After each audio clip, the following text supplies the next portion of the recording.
मित्र, जसं की तुम्हाला माहिती आहे, मी आज किल्ला तुंगा पाहण्यासाठी आलेलो आहे. कठीणगड म्हणून सुद्धा ओळखलं जातं. जवळपास अर्धा ते पाऊण तासाच्या ट्रेकनंतर आम्ही आता पोहोचलो आहोत हनुमान दरवाजाच्या इथं. आणि हनुमान दरवाजा जस्ट एंट्री केल्यावर इथे एक फ्रेम भेटते. त्या फ्रेमवर अतिशय चांगलं असं एक उदाहरण लिहिलेलं आहे. ते तुम्हाला मी सांगतो. त्याच्यावर लिहिलं आहे, नमस्कार मित्र, या शिवतीर्थावर आपले सहर्ष स्वागत आहे.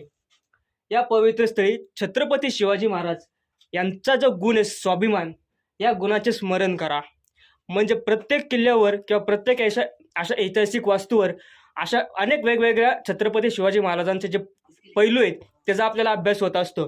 तर या किल्ल्यावर आपल्याला स्वाभिमान या गोष्टीचं एक उत्तम उदाहरण भेटतं. आणि अशा किल्ल्यांवर येऊन आपल्याला आपला इतिहास, स्वाभिमान, निष्ठा या सगळ्या गोष्टींची जाणीव होत असते. तर या ठिकाणी दुसरा दरवाजावाला ही फ्रेम बघून आता अशी एक ऊर्जा जी निर्माण झाली आहे ना, ती शेवटपर्यंत काय